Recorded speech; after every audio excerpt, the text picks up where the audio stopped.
Sai Satcharitra, Chapter 20. Dasganu's problem solved by Kaka's maidservant.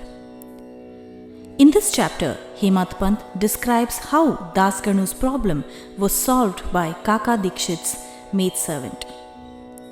Preliminary. Sai, the Lord, was originally formless. He assumed a form for the sake of bhaktas. With the help of the actress Maya, he played the part of the actor in the big drama of the universe. Let us remember and visualize Shri Sai. Let us go to Shirdi and see carefully the programs after the noon Aarti. After the Aarti ceremony was over, Sai used to come out of the masjid and, standing on its edge, distribute udi to the devotees with very kind and loving looks. The bhaktas also got up with equal fervor, clasped his feet, and standing and staring at him, enjoyed the shower of udi. Baba passed handfuls of udi into the palms of the devotees and marked their foreheads with udi with his fingers. The love he bore for them in his heart was boundless. Then he addressed the bhaktas as follows: O Bhau, go to take your lunch. You Anna, go to your lodgings. You Bapu, enjoy your dishes. In this way, he accosted each and every devotee and sent him home. Even now, you can enjoy these sights if you bring into play your imagination. You can visualize and enjoy them. Now, bringing Sai before our mental vision, let us meditate on him, from his feet upwards to his face, and prostrating before him humbly, lovingly, and respectfully, revert to the story of this chapter. Ishawase Upanishad. Dasganu once started to write a Marathi commentary on the Ishawase Upanishad. Let us first give a brief idea of this Upanishad before proceeding further. It is called a Mantropanishad as it is embodied in the mantras of the Vedic Samhita. It constitutes the last or the 40th chapter of the Vajasneyi Samhita, which is Yajurveda, and it is therefore called Vajasneyi Samhitopanishad. Being embodied in Vedic Samhitas, this is regarded as superior to all other Upanishads which occur in the Brahmanas and Aranyakas, explanatory treatises on mantras and rituals. Not only this, other Upanishads are considered to be commentaries on the truths mentioned briefly in the Ishawase Upanishad. For instance, the biggest of the Upanishads, that is, the Brihadaranyaka Upanishad, is considered by Pandit Satwalekar to be a running commentary on the Ishawase Upanishad. Professor R.D. Ranade says, the Isha Upanishad is quite a small Upanishad, and yet it contains many hints which show an extraordinarily piercing insight. Within the short compass of 18 verses, it gives a valuable mystical description of the Atman, a description of the ideal sage who stands unruffled in the minds of temptations and sorrows, an adumbration of the doctrine of Karma Yoga as later formulated, and finally, a reconciliation of the claims of knowledge and works. The most valuable ideas that lies at the root of the Upanishad is that of a logical synthesis between the two opposites of knowledge and work, which are both required according to the Upanishad to be annulled in a higher synthesis. Refer page 24 of the Constructive Survey of the Upanishad Philosophy. Another place, he says that the poetry of the Isha Upanishad is a commixture of moral, mystical, and metaphysical. Refer page 41, IBID. From the brief description given above about this Upanishad, anyone can see how difficult it is to translate this Upanishad in a vernacular language and brief out its exact meaning. Dasganu translated it in Marathi, OV meter, verse by verse. But as he did not comprehend the gist or essence of the Upanishad, he was not satisfied with his performance. He, therefore, consulted some learned men regarding his doubts and difficulties and discussed with them at great length. they did not solve them, nor did they give him any rational and satisfactory explanation. So, Dasganu was a little restless over this matter. Sadguru only competent and qualified to explain. As we have seen, this Upanishad is the quintessence of the Vedas. It is the science of self-realization. It is the scythe or weapon which can rend asunder the bondage of life and death and make us free. Therefore, he thought that he who has himself attained self-realization can only give him the true or correct interpretation of the Upanishad. When nobody could satisfy Dasganu, he resolved to consult Sai Baba about this. When he got an opportunity to go to Shirdi, he saw Sai Baba, prostrated himself before him, and mentioned his difficulties about the Ishawase Upanishad and requested him to give the correct solution. Sai Baba blessed him and said, "You need not be anxious. There is no difficulty about the matter. The maid servant of Kaka, that is Kaka Sahib Dikshit, will solve your doubts at Ville Parle on your way home." The people who were present then and heard this thought that Baba was joking and said, "How could an illiterate maid servant solve the difficulties of this nature?" But Dasganu thought otherwise. He was sure that whatever Baba spoke must come true. Baba's word was the decree of the Brahma or Almighty.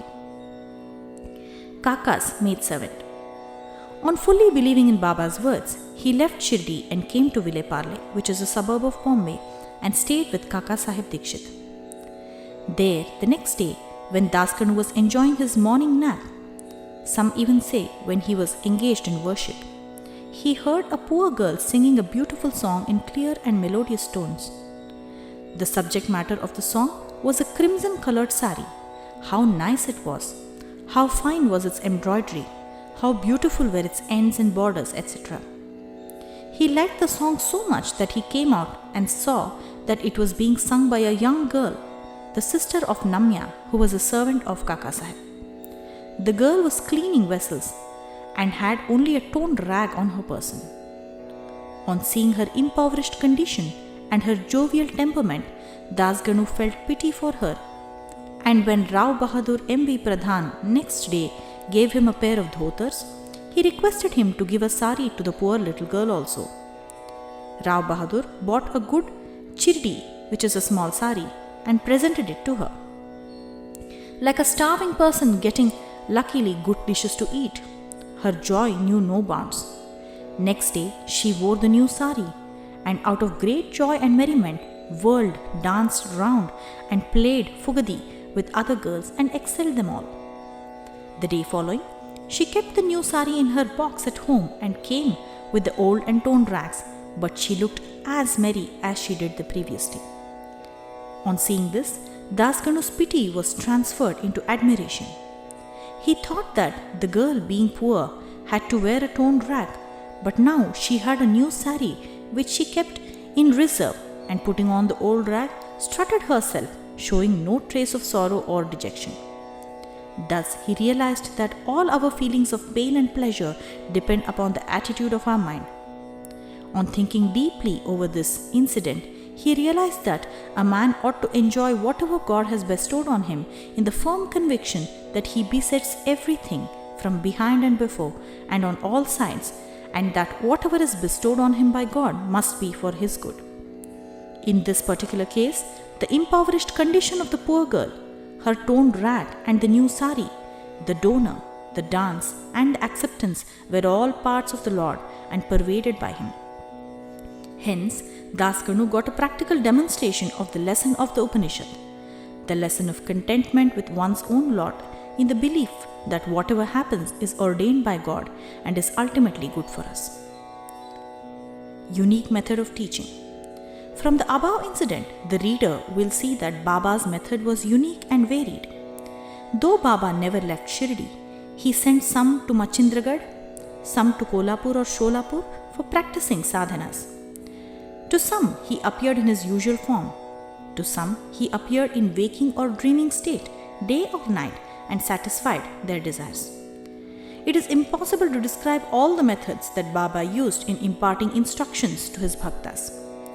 In this particular case, he sent Dasganu to Vile-Parle, where he got his problem solved through the maidservant.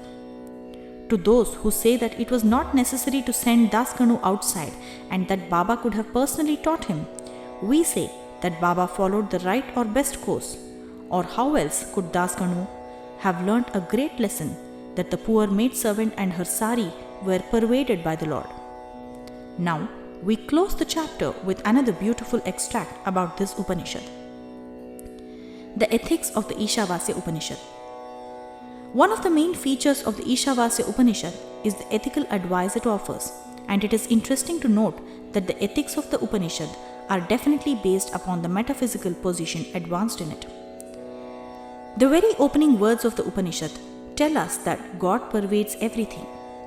As a corollary from this metaphysical position, the ethical advice it offers is that a man ought to enjoy whatever God bestows on him in the firm belief that as he pervades everything, whatever is bestowed on him by God must be good. It follows naturally that the Upanishad should forbid us from coveting another man's property.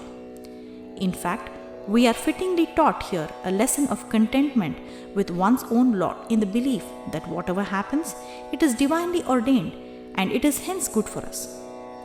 Another moral advice is that man must spend his lifetime always in doing action, especially the karmas enjoined in the Shastras, in a mood of believing resignation to his will. Inactivity, according to this Upanishad, would be the canker of the soul. It is only when a man spends his lifetime on doing actions in this manner that he can hope to attain the ideal of Naishkarmya. Finally, the text goes on to say that a man who sees all beings in the self and sees the self as existing in all beings, in fact for whom all beings and everything that exists have become the self, how can such a man suffer infatuation? What ground would such a man have for grief? Loathfulness, infatuation and grief verily proceed from our not being able to see the Atman in all things. But a man who realizes the oneness of all things, for whom everything has become the self, must ipso facto cease to be affected by the common foibles of humanity. Page 169-170 of the Creative Period by Messrs. Belvalkar and Ranade. Bow to Shri Sai, peace be to all.